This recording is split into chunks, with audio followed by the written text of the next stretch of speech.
Estudos Socioeconômicos, ILAESA, mestrando em Filosofia pela Universidade Federal de Minas Gerais, UFMG.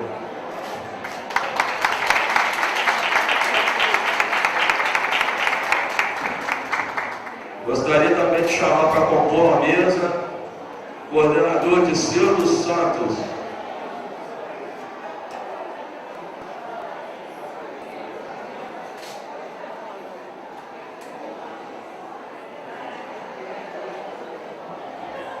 Coordenador Dirceu José dos Santos.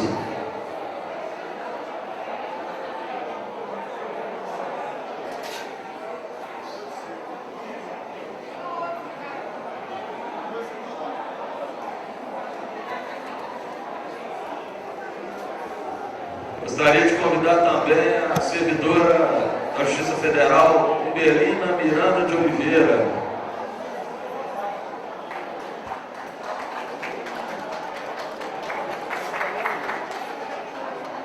E também o servidor do TRE, Sandro Leonel Bruno.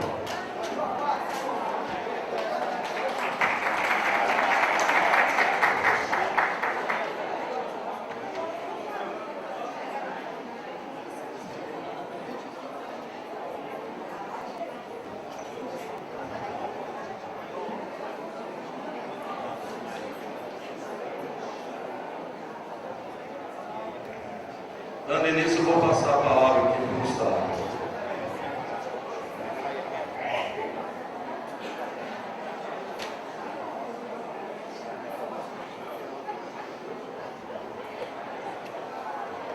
Bom dia a todos.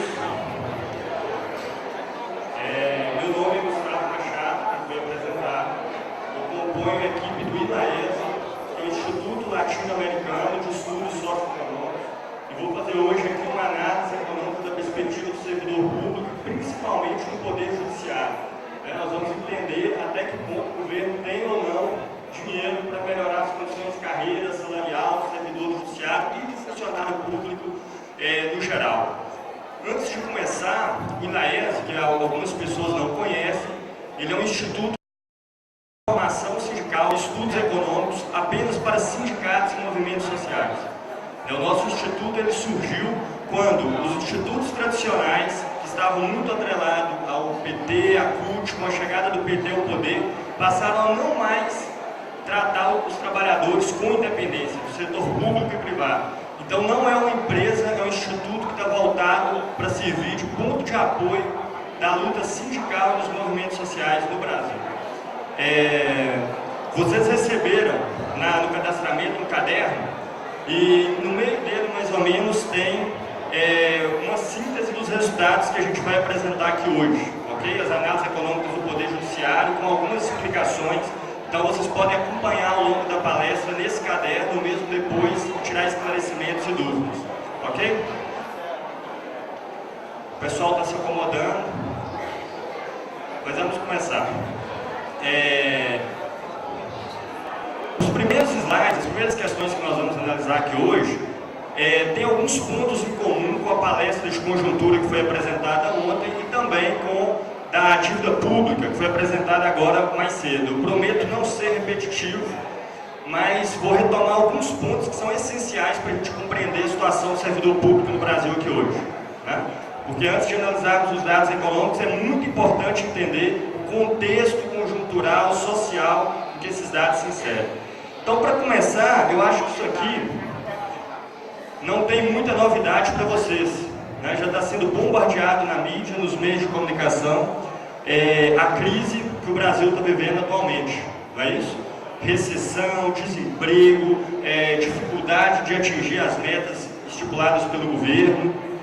Agora, a pergunta que a gente coloca é: crise para quem? Quem realmente está em crise?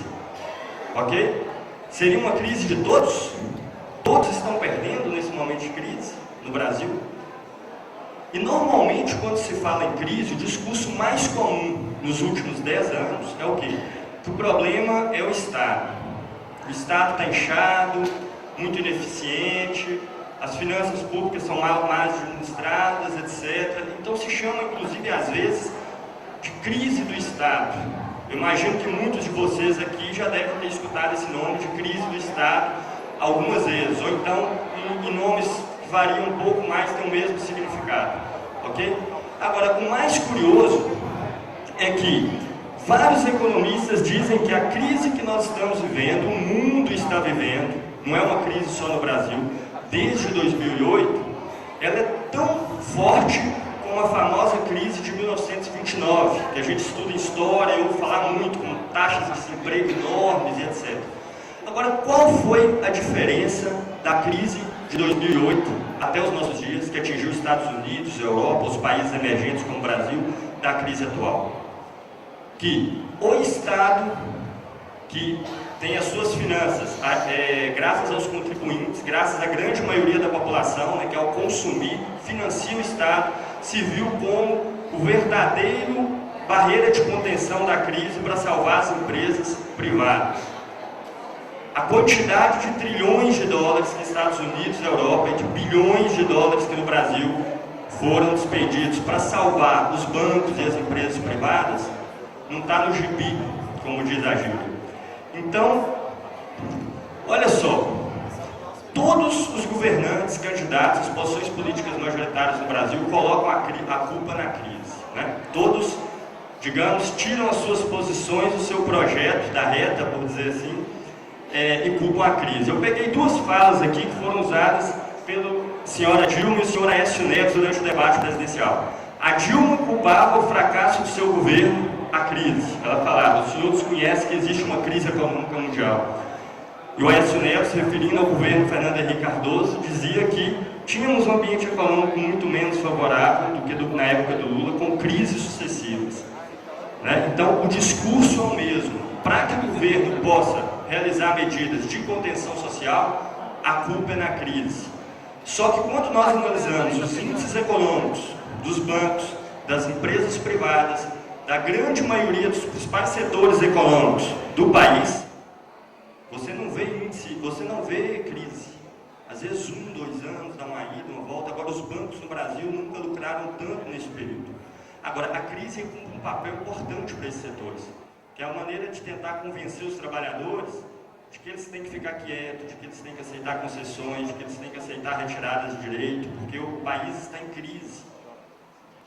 Então a crise, quando não se tem luta, não se tem mobilização, ao fim dela, as empresas ganham como nunca, e os índices salariais, os índices da carreira, os índices que envolvem o trabalhador no geral estão mais baixos. Então é importante entender que quando se fala crise, não é crise para todos. Não são todas as pessoas que estão em crise. Os grandes acionistas do capital privado, do capital bancário, que também são acionistas das empresas ditas públicas, como a Petrobras, saem ganhando mais do que nunca na crise. Mas a crise é um momento mais propício, e devido ao tempo, eu vou passar vou voltar nesses slides, para usar esses nominhos mágicos, que sempre surgem nessa época, que é de eficiência, modernização e flexibilidade. O que é eficiência, modernização e flexibilidade? São aqueles itens que estão ali embaixo: retirada de direitos trabalhistas, perdas salariais, aumento do ritmo do trabalho e terceirização. Não é casual que agora a perda das terceirizações está tramitando no Congresso. Não é aleatório. E o que é terceirização? É pagar menos para as funções iguais, é fazer com que tenha toda uma camada da classe trabalhadora que vai passar a receber uma carreira precarizada, salários precarizados em relação ao período anterior. E tudo que a classe empresarial brasileira quer nesse momento é que o Brasil tenha um custo com o trabalho a patamares chineses, asiáticos, onde o trabalhador ganha salários médios de $200, $150. E os $700 que representam o Brasil hoje para a classe empresarial é muito alto. Então teve várias entrevistas mais recentes com uma das figuras mais importantes para analisar o que expressa esse setor econômico, Stan Brook, que é o presidente da Fiesp, Federação das Indústrias de São Paulo, e ele falou em uma entrevista pública feita em dezembro do ano passado que tem que mexer em todos os direitos trabalhistas, em todos os direitos, sem nenhum pudor. E ainda deu um exemplo que nos Estados Unidos não existe horário de almoço, o cara está trabalhando com um sanduíche na mão. E falou que isso é bom, porque o trabalhador pode sair um pouco mais cedo do trabalho. Então é importante a gente ter isso em vista, porque também, ao mesmo tempo, ao mesmo tempo que isso acontece, o período de crise, ele é o período mais favorável para conscientizar o trabalhador para a luta. Isso não vem de maneira automática, depende da nossa intervenção, mas é o momento mais favorável. Então tem alguns números, eu não vou me delongar muito sobre eles, porque vocês, em certo sentido, já conhecem. Então, o panorama geral da economia brasileira é bem claro. A gente vem num patamar de redução do crescimento econômico, e eu peguei essa tabela, que está um pouquinho desatualizada, intencionalmente, porque aqui a gente vê o crescimento econômico do Brasil ano passado de 1%, e em dezembro a previsão é que esse ano seria 1,5% de crescimento econômico. Essa previsão foi feita pelo Fundo Monetário Internacional. Atualmente, há 2 semanas atrás, o Fundo Monetário já lançou um novo relatório prevendo que o Brasil provavelmente deve ter uma redução de 1% no crescimento econômico esse ano. Ou seja, na medida que o tempo passa, cada vez mais se reduz os índices de crescimento econômico do país.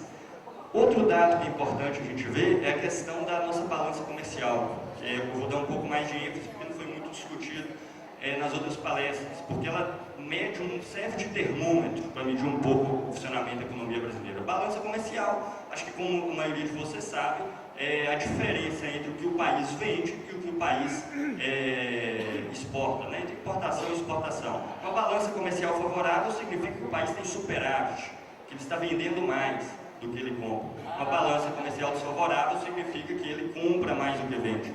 E o Brasil, ano passado, pela primeira vez desde 1998, terminou com uma balança comercial desfavorável em 3,9 bilhões. Lembrando que, em 2005, nós tivemos uma balança comercial favorável em 46,46 bilhões. Agora, isso aqui não significa que toda a classe dominante, toda a classe proprietária acionista brasileira está perdendo. Porque significa uma redução da industrialização brasileira, tem relação com a redução do preço das commodities, principalmente mineração e petróleo, compensada por um aumento dos juros do Brasil, que hoje é o maior do mundo.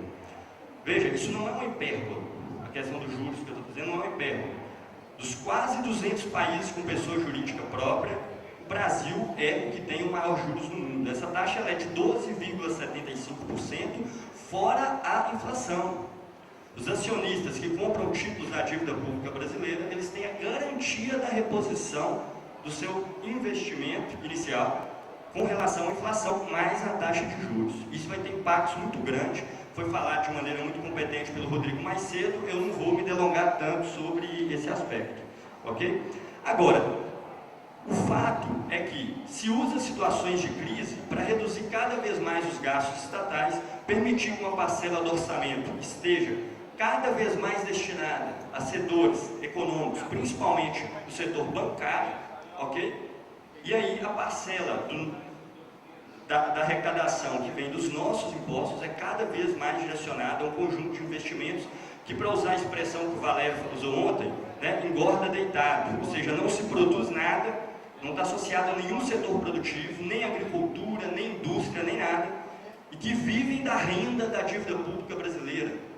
Entende? Então toda a discussão da dívida pública é isso. Se vive da renda da dívida pública brasileira. Você tem um acionista norte-americano que tem seus 400 bilhões de dólares, compra títulos da dívida pública brasileira e ganha uma taxa de juros de 12,75% ao ano. Isso é melhor hoje do que investir na indústria. Ele ganha mais dinheiro do que investir na agricultura, do que investir em qualquer tipo de setor produtivo. Então, o que se chama de crise, na verdade, é a justificação dos dividendos dessa turma para ser descontado sobre os trabalhadores. E como que se desconta sobre os trabalhadores?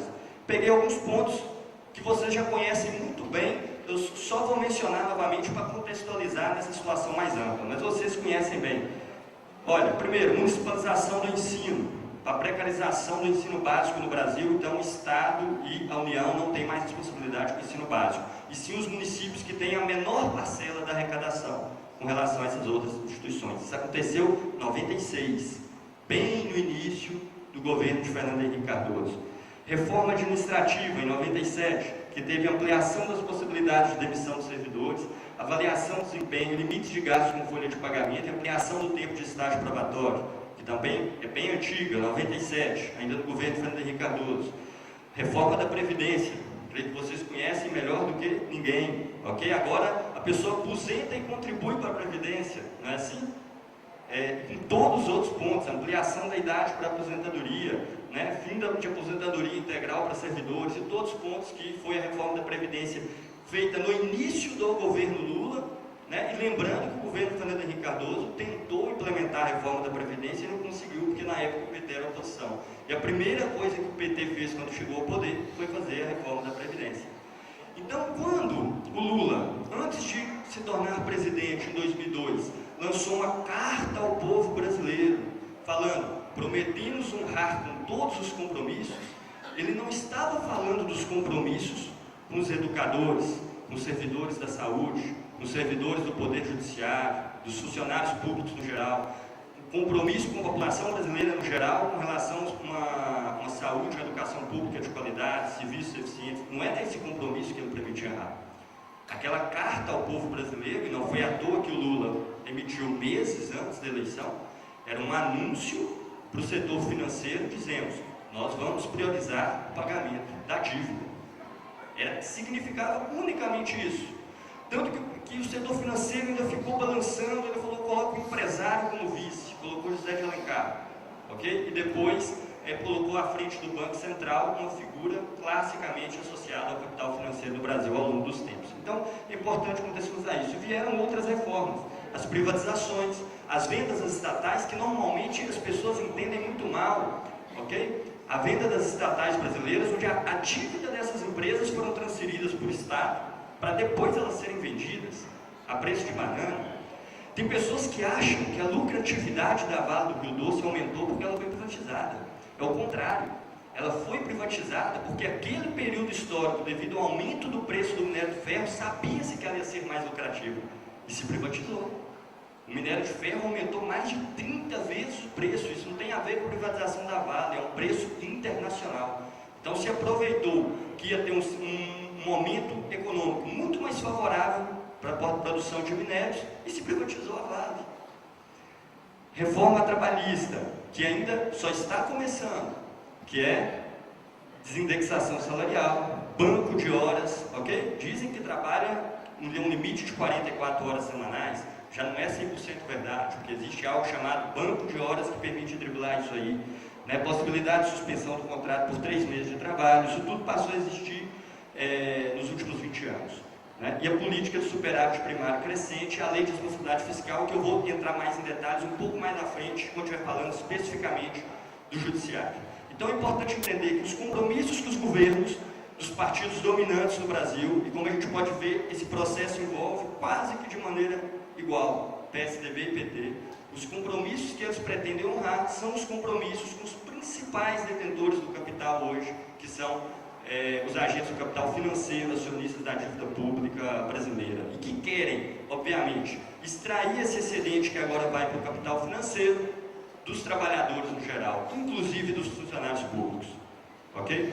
Então, o discurso para legitimar isso, que está na cabeça de muitas pessoas, eu não estou dizendo que não tem problemas na esfera estatal, mas a questão é que o discurso é: estamos em crise porque o Estado está inchado, não é isso? Estamos em crise porque existe funcionário público demais. É um discurso que está na cabeça das pessoas, no senso comum, que é reproduzido todo dia. Né? Agora, quando vamos analisar os índices econômicos, quando vamos analisar os números, a situação é muito diferente. Tá? Então aqui, esse gráfico, é só para dar uma ideia, ele compara aquele azul, ok? É a arrecadação, são as receitas correntes líquidas da União, ou seja, é o que a União tem disponível para gastar. A receita corrente líquida, você pega a receita total e tira as deduções obrigatórias que o Estado tem que fazer. Por exemplo, o que é necessário transferir para estados e municípios. Então você tira as deduções obrigatórias. Receita corrente líquida é o que o Estado tem para gastar. Ela aumentou, desde o início do Plano Real, mais de 900%. A receita líquida brasileira multiplicou por 9. Mas o gasto com o pessoal, o gasto com os funcionários públicos, teve um aumento que mal supera 400%. Ou seja, a receita brasileira cresceu o dobro cresceu o dobro do que o investimento que é realizado com o funcionário público. Então ela chegou hoje à casa dos 600 e tantos bilhões de reais de arrecadação líquida que o Estado tem para gastar, investe pouco mais de 200 milhões em gasto com o pessoal. Vai ficar mais claro quando a gente ver esse gráfico, o próximo. Olha que interessante. Essa curva que vocês estão vendo, cuja tendência é descendente nesse gráfico, é o que se gastava com o pessoal. Pessoal são gastos com pessoas, educadores, saúde, servidores do Poder Judiciário, todas as esferas do funcionalismo público, que chegou a ser 54% em 95, chegou a ser 27% e depois está em estagnação, ainda assim com a tendência de queda. O leve aumento que nós temos aqui é devido à redução da arrecadação que a gente teve no ano passado, né, que dá para ver nesse gráfico, que só no ano passado a receita corrente líquida caiu, ainda assim muito pouco. E esse traço que a gente tem aqui em cima, essa linha horizontal, é o que o governo tem disponível para gastar com a lei de responsabilidade fiscal. Isso significa que essa lei, que é absurda, e eu vou comentar sobre ela logo em seguida, isso significa que o governo não gasta sequer o que a lei de responsabilidade fiscal permite. O espaço que existe para investimento no funcionalismo público, para investimento em pessoal, em todos os setores, incluindo o Poder Judiciário e todos os demais, é enorme. Todo esse espaço que vocês estão vendo é permitido gastar pela lei de responsabilidade fiscal. E eu olho para esse gráfico e penso, onde está o inchaço do Estado nesse sentido? O inchaço do Estado, se a tendência clara de gasto com o pessoal no funcionalismo público, desde o início do Plano Real, é de queda. Não é verificado um crescimento tendencial do gasto com o pessoal em nenhum momento. Às vezes você tem pequenas oscilações que são normais, de acordo com a conjuntura, o crescimento econômico do país, mas tendência de crescimento do gasto com o pessoal não existe em nenhum momento do período histórico brasileiro, que vai de 95 até 2014. Né? Então, é interessante vocês perceberem, nesses discursos muito comumente escutados nos meios de comunicação e muito reproduzidos, que o objetivo do empresariado brasileiro, o objetivo dos grandes industriais, dos grandes banqueiros e tudo mais, não é que o consumidor brasileiro pague menos impostos. Eles não querem reduzir a arrecadação do Estado brasileiro. Eles querem que, com aquilo que o Estado brasileiro arrecada, uma parcela cada vez menor seja em gastos com o pessoal, ou seja, em gastos com educação, saúde, justiça, etc. Agora, e uma parcela cada vez maior seja destinada para a dívida pública. Mas eles em nenhum momento querem que a receita do Estado caia com a redução dos impostos. Não é isso que está sendo discutido no Brasil hoje, no Congresso e pelos grandes setores que estão à frente do capital do Brasil. E a questão do judiciário? Então, isso aqui também tem outra coisa importante, que é a necessidade de se unir com o conjunto dos servidores públicos em uma luta unificada. Primeiro que a situação é análoga no judiciário e nos demais serviços públicos, que estão sem aumento há anos e anos. Quando tem aumento, não chega sequer a compensar a inflação. Isso é a realidade dos servidores do Poder Judiciário, isso é a realidade dos servidores em educação, dos servidores em saúde, dos servidores dos outros departamentos de administração pública. Essa é a realidade do servidor público brasileiro, como demonstra esse dado que pega todos esses setores. Né? Então, os trabalhadores, gente, individualmente, é muito importante ter isso. Eles não têm poder individualmente, ok? Ou cada um de vocês isoladamente, não tem como afrontar o Estado, não tem como afrontar o capital financeiro. Mas quando eles estão unidos, a força é terrível, tremenda. Quem acompanhou as manifestações de junho de 2013 deve lembrar, né? O Haddad, prefeito de São Paulo, foi na televisão e falou: reduzir as tarifas de ônibus é impossível, não tem como. As tarifas vai ter os 10 centavos de aumento, não tem como mexer nisso, é impossível, não tem sequer negociação.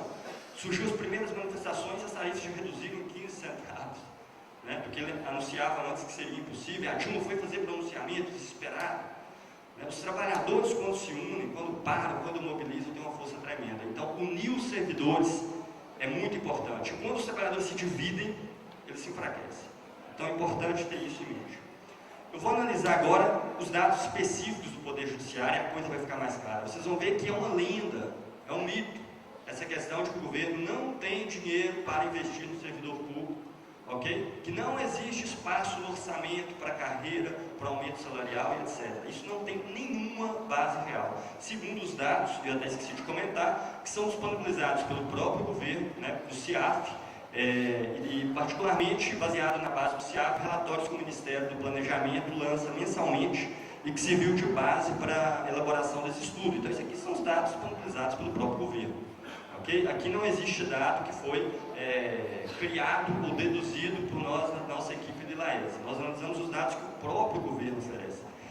Primeiro, apenas a distribuição, isso está no caderno, como eu falei, a distribuição dos gastos no judiciário, né, que cerca de 70% deles estão divididos entre o poder, entre a Justiça do Trabalho, que gasta 42%, e a Justiça Federal, que gasta 33%. Né? A porcentagem onde cada setor consome está aqui ao lado e também está no caderno que vocês receberam no cadastramento. Né? Supremo Tribunal Federal, cerca de 1%, Superior Tribunal de Justiça, 2,4%, Justiça Federal, 33%, Justiça Militar, 0,7%, Eleitoral, 13%, do Trabalho, 42%, Justiça do Distrito Federal, 5,71% e do Conselho Nacional de Justiça, 0,17%. Apenas para a gente ter ideia como que está a distribuição dos gastos no Judiciário.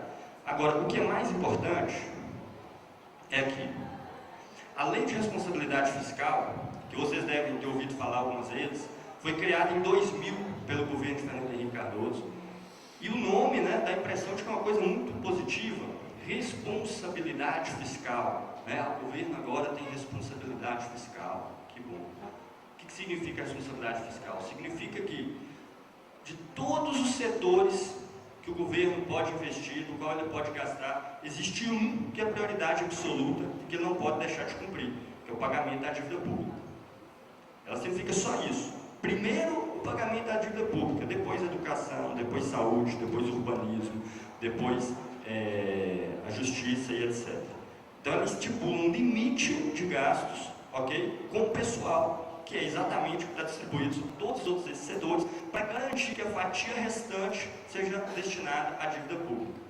Então, se vamos supor, por hipótese, que o governo não tenha dinheiro, pode retirar da educação, pode retirar da saúde, pode retirar de todos os servidores, mas não pode retirar da dívida pública. Então se botou esse limite, que é de 60% para a esfera municipal e estadual e 50% para a esfera federal. Então esse é um limite de gasto com o pessoal, não pode ultrapassar. Se ultrapassar, é considerado inclusive um crime penal. Okay? O prefeito pode ser exonerado, ou o governador, ou o presidente até preso. Então, esse foi o artifício. Essa lei que foi criada por Fernando Henrique Cardoso foi elogiada pelos sucessivos ministros do governo Lula. Uma das primeiras declarações do Palocci, lá no início, quando ele assumiu, foi: gostaria de agradecer o anterior presidente Fernando Henrique Cardoso por ter criado a Lei de Responsabilidade Fiscal. Isso está na internet, foi a primeira declaração do Palocci. Guido Mantega deu diversas declarações ao longo dos anos agradecendo a criação da Lei de Responsabilidade Fiscal. Isso tem um impacto tremendo nos municípios, porque os municípios, como têm uma arrecadação mais reduzida e eles têm que arcar agora com a totalidade da educação básica, que é exatamente a educação de ensino de crianças e adolescentes, né, ensino básico fundamental, o orçamento das prefeituras dificilmente consegue cumprir a Lei de Responsabilidade Fiscal se não pagar um salário miserável para o professor. Inclusive no interior o cenário é drástico. Nas pequenas cidades que têm arrecadação menor, professores do município ganham por vezes R$600, abaixo do salário mínimo, com a justificativa de que não é 44 horas de trabalho, então se torna isso legal, e é estatutário, então ganham por vezes 550, 600, 700, menos do que no Estado, ok? E tem impacto nos outros setores também. Mas agora o curioso é que mesmo com a Lei de Responsabilidade Fiscal, que comprime o salário dos funcionários públicos na esfera estadual e municipal, na esfera federal isso não acontece. O espaço que existe para o investimento do servidor público federal, mesmo com um limite de 50%, que a Lei de Responsabilidade Fiscal impõe, é enorme. No caso do judiciário, o servidor é 50% de todos os servidores, que é essa linha que eu mostrei aqui em cima. No caso do judiciário, esse limite é de 6%. Mais especificamente, 6,275%, né? Porque esse 0,275 é reservado aos servidores do Poder Judiciário do Distrito Federal, que tem uma legislação à parte. E em todo o restante da federação é 6%. Então, essa coluna que vocês estão vendo aqui é o que o governo pode gastar com o servidor público do Judiciário, conforme o limite imposto pela Lei de Responsabilidade Fiscal, que são 6,275%. Isso aqui é o que ele efetivamente gastou nos últimos anos, ok?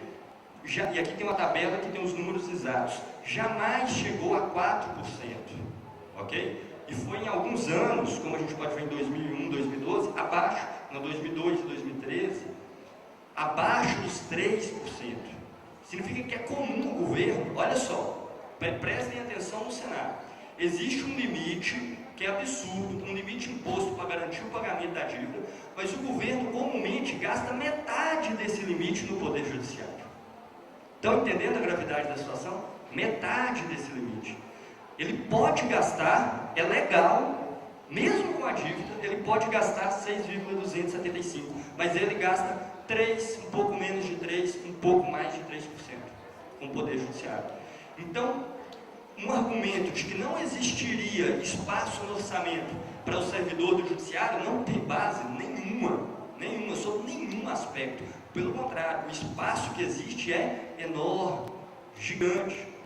Para ficar mais claro essa tabela, aqui eu fiz o cálculo do que o servidor do Poder Judiciário perdeu caso tivesse sido gasto o limite que a Lei de Responsabilidade Fiscal garante, que é de 6,275. Então, se o governo tivesse gasto o que a Lei de Responsabilidade Fiscal permite, e não gastou, então a diferença do que os servidores no geral perdeu a cada ano, são esses valores aqui que estão em bilhões, ok? 11 bilhões e meio em 2009, 14 bilhões e 800 milhões em 2010, 18 bilhões em 2011, 21 bilhões em 2012, 21 bilhões e meio em 2013, 16 bilhões e 700 milhões em 2014. Isso é o que poderia ter sido gasto com os servidores do Poder Judiciário nesses anos e não foi. Entende? Se a gente somar tudo isso, nesse período que eu peguei de 6 anos, dá simplesmente 100 bilhões, 103 bilhões que poderiam ter sido gastos com os servidores do Poder Judiciário e não foram gastos. O dado é tão alarmante que, para ficar mais claro, eu vou mostrar aqui para vocês. Aqui eu comparei o que foi gasto e o que o governo deixou de gastar conforme a Lei de Responsabilidade Fiscal permite. Veja que eu estou levando em consideração nessa análise a Lei de Responsabilidade Fiscal, que eu acredito que é uma lei absurda, ok? Que é uma lei absurda que coloca as pessoas, os servidores, os trabalhadores, as necessidades das pessoas em último plano, ok? E garantir o engordar deitado, o que se ganha de graça com capital bancário em primeiro lugar. Eu não concordo com ela, mas como é uma lei que está em vigência, e acho que a gente tem que combatê-la, inclusive, eu estou levando em consideração. Então, considerando a Lei de Responsabilidade Fiscal, olha só, o que está de azul é o que o governo gastou, o que está de vermelho é o que ele deixou de gastar conforme a lei permite. Vocês podem ver que em vários anos, o que ele deixou de gastar é maior do que o que ele gastou, que está traduzido na tabela aqui embaixo. Por exemplo, em 2012, ele gastou 17 bilhões e 700 milhões com o servidor do Poder Judiciário. E poderia ter gasto, pela lei, mais 21 bilhões e meio. Então, quando a gente soma o valor desses últimos 6 anos, e se eu pegar um período maior, não muda muita coisa. Eu peguei esse período de 6 anos até para ficar mais fácil de vocês visualizarem e conseguirem entender a questão em perspectiva histórica. Mas se eu pegasse um período mais longo, não mudava muita coisa e a tendência, inclusive, é de queda. Como a gente viu naquela tabela inicial para os servidores públicos no geral. Mas olha só, o que ele gastou com o servidor público foi 110 bilhões. O que ele deixou de gastar foi 103 bilhões, dá quase 104 bilhões. Isso significa que o espaço que existe no orçamento, segundo as receitas que existem, porque esse 6,275 é calculado em cima da receita corrente líquida que eu expliquei no início, que é o que o governo tem disponível para gastar. Então significa que o que o governo deixou de gastar com o Poder Judiciário é mais ou menos um valor parecido, igual ao que ele gastou. Ele poderia ter gastado o dobro que a lei de responsabilidade fiscal permite. E não é casual, gente, que isso aqui acontece, esse espaço inteiro no orçamento que não é utilizado, na esfera federal. Porque é exatamente a esfera federal que é responsável pelo pagamento da dívida. Então, ela impôs um limite e nem esse limite ela cumpre. Então, eu espero que tenha ficado claro, né, o espaço que existe, o que se deixou de gastar. Se a gente voltar alguns anos atrás aqui, esse valor de 103 bilhões que não foi gasto com o Poder Judiciário e que a lei autoriza, ele amplia cada vez mais. Ele amplia cada vez mais. Outro dado que é importante, não é casual, ok? Não é casual que o cenário é esse. E olha que se fala que o Estado inchado. Então, eu peguei lá no CIAF, através do Ministério do Planejamento, fiz uma convergência dos dados para saber o número de funcionários na ativa no Poder Judiciário ao longo desses últimos anos. Parece inacreditável, mas em 2009, nós tínhamos mais funcionários na ativa do Poder Judiciário do que a gente tem atualmente.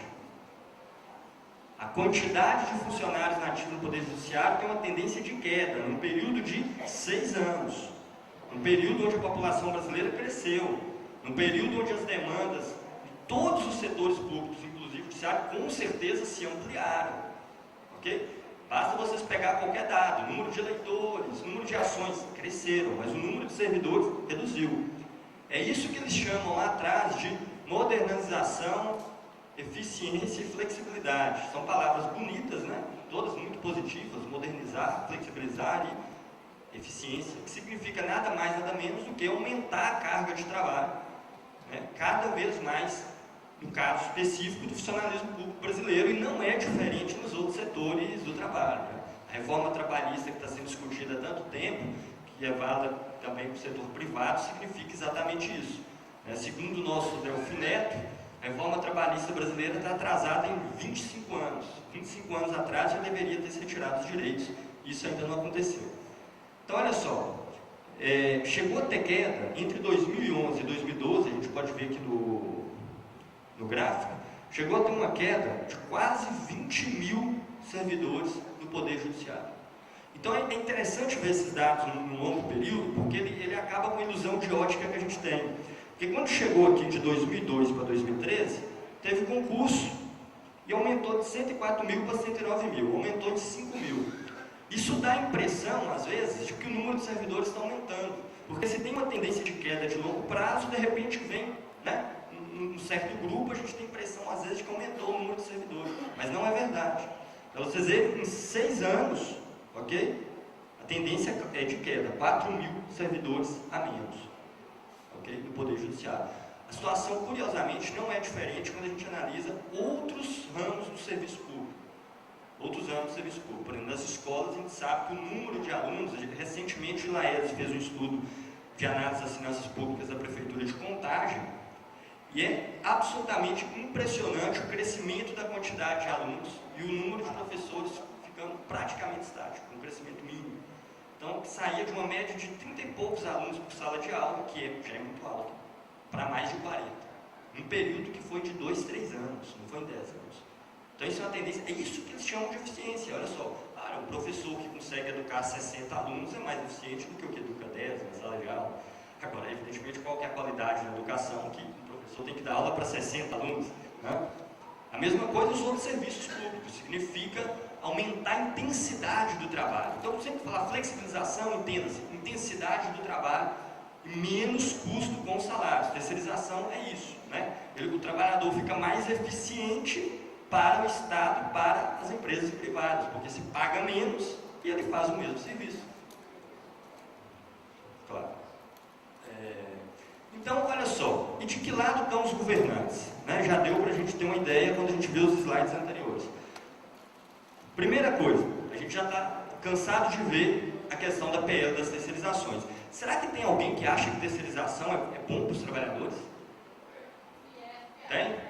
É difícil de acreditar, né, que todos os empresários, a Fiesp, até o próprio serviço público, embora eles estão agora titubeando um pouco, estão loucos para terceirizar, para melhorar as condições dos trabalhadores. Alguém acredita que isso é possível? Terceirizar, e quem tem experiência de terceirização, eu particularmente, que me graduei em ciência da computação, cheguei a trabalhar no setor por alguns anos, eu já cheguei a ter, eu chamaria até de quarteirização, né? Eu prestava serviço para Oi, mas na verdade eu prestava serviço para uma empresa que prestava para outra, que prestava para Oi. A intermediária só pegava lucro, ela não tinha funcionário nenhum, ok? Isso significa que quem está lá embaixo, o salário dele vai ser evidentemente o menor possível, com tantas mediações, né? Então a PEC das terceirizações, que tem grande chance de ser aprovada se não for combatida, se não houver luta contra ela. Não acreditem que o Congresso vai barrar as terceirizações. Não vai. Não vai. A Lei de Responsabilidade Fiscal, que foi criada por FHC e foi elogiada, reafirmada, e jamais houve qualquer tentativa do PT de tomar qualquer iniciativa contra ela nos seus 13 anos de governo, né? E no início de 2015 o Brasil reassumiu a liderança do ranking mundial da taxa de juros reais, como foi discutida aqui embaixo. Então, a gente está com um tempo um pouco limitado, mas eu queria aqui no final só reafirmar algumas conclusões que eu acho que tem que estar claro na mente do servidor do judiciário hoje, para que não seja enganado pela publicidade do governo federal e para tudo isso que ele fala, para sequer negociar com o servidor público hoje, que sequer tem database, não é isso? Permite ao governo passar anos sem sequer estabelecer negociação com o servidor. Mas a situação é essa, segundo os dados oficiais do governo e do CIAF. O valor gasto com o funcionário público do judiciário é muito inferior ao limite da Lei de Responsabilidade Fiscal, não atingindo por vezes 50% desse valor. Ou seja, não existe desculpa orçamentária para não melhorar as condições salariais, de carreira e etc. De nenhum tipo. Há uma tendência de redução absoluta no número de servidores do judiciário. Ou seja, há uma tendência de queda no número de servidores, muito embora o serviço está se ampliando. Porque quando a gente analisa a demanda, em todos os ramos específicos do judiciário, ela aumenta, ela não reduz. Existe uma margem muito alargada no orçamento que permite melhorias salariais, na carreira e nas condições de trabalho do servidor público no geral e do poder judiciário em particular, como a gente viu nesses gráficos que estão no caderno que vocês têm e também com a explicação em detalhes. Então, gente, eu acho que está muito claro o cenário, né? A análise dos dados do Poder Judiciário está muito claro que o espaço existe, mesmo com os limites que a legislação impõe, ok? Que o aumento da intensificação do trabalho é real, que a redução dos custos com o funcionalismo é real e que o espaço para reverter essa situação no orçamento existe, né? Então, agora a solução do problema é aí que tem que ter importante. Índices econômicos é importante a gente saber, mas eles não definem a questão. Se mandar um relatório lá para o governo com os índices econômicos, quer dizer que amanhã a situação vai melhorar. Ele sabe disso melhor do que a gente. Ok? Isso aqui tem uma importância grande para quê? Para conscientizar o servidor, para conscientivar os trabalhadores da categoria e mesmo dos servidores públicos em geral. A situação não é diferente, que é importante unidade, é importante luta e mobilização. O espaço existe, qualquer desculpa que surja da perspectiva do governo não procede. Não existe nenhuma limitação legal que impede o governo de melhorar a situação dos servidores hoje. Então é isso, eu estou à disposição para esclarecer dúvidas, detalhar alguma informação. Espero que tenha dado para compreender os elementos centrais da situação que está colocada hoje e das oportunidades também. Obrigado.